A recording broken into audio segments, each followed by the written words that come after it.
పిల్లలిద్దరూ దుబాయ్లోనే ఉన్నారా? ఎన్ని కోట్లు సంపాదించినా ఏం లాభం?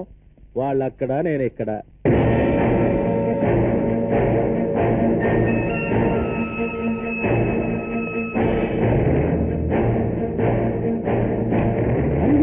ఆ కత్తి ఏమిటి?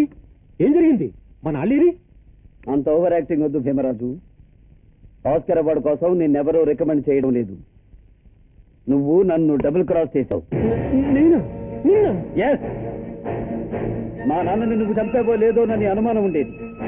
ఇప్పుడు అది నిజమని రుజువైంది. నేను ప్రతీకారం కోసం వచ్చాననేగా నువ్వు తొందరపడి మీ వాళ్లతో నన్ను చంపాలని ప్రయత్నించావు. మా నాన్న లారీ డ్రైవర్గా నువ్వేం చెబితే అది చేశాడు. ఏం తప్పు చేశాడని ఆయన్ని చంపించావు. నీ సంపాదనలో వాటా అడిగాడా? నీ ఏరియాలో రాసివ్వమన్నాడా? బతుకంతా నీకు సేవ చేసినందుకు నువ్వు చావుని కానుగ్గా ఇచ్చావు.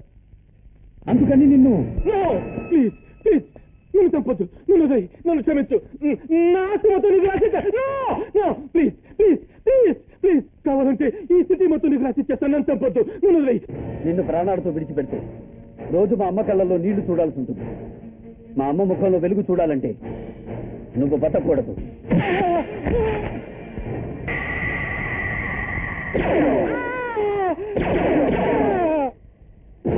నువ్వు డాక్టర్వి. ప్రాణదానం చెయ్యడం నీ వృత్తి, ప్రాణాలు తీయడం కాదురా.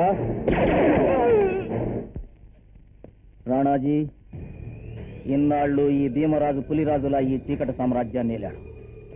మమ్మల్ని వేట కుక్కల్లా వాడుకున్నాడు. వీడి స్వార్థం కోసం వాడుకొని అవసరం తీరాక సొంత మనిషినైనా ప్రాణాలు తీయటం వీడి అలవాటు. అది తెలిసి ఈనాడు ఎదిరించలేకపోయాం. ఇప్పుడు గుండె ధైర్యంతో వీడిని చంపిన నీలో నాకు నాయకుడు కనబడుతున్నాడు. వీడిద్దరి కొడుకులు దుబాయ్ నుంచి తిరిగి వచ్చి తండ్రి సామ్రాజ్యానికి అధిపతులై నీ మీద కక్ష తీర్చుకోవాలని చూస్తారు. వాళ్ళు రాకముందే నువ్వు ఈ సామ్రాజ్యానికి దళపతివైతే మేమంతా నీకు అండగా ఉంటాం.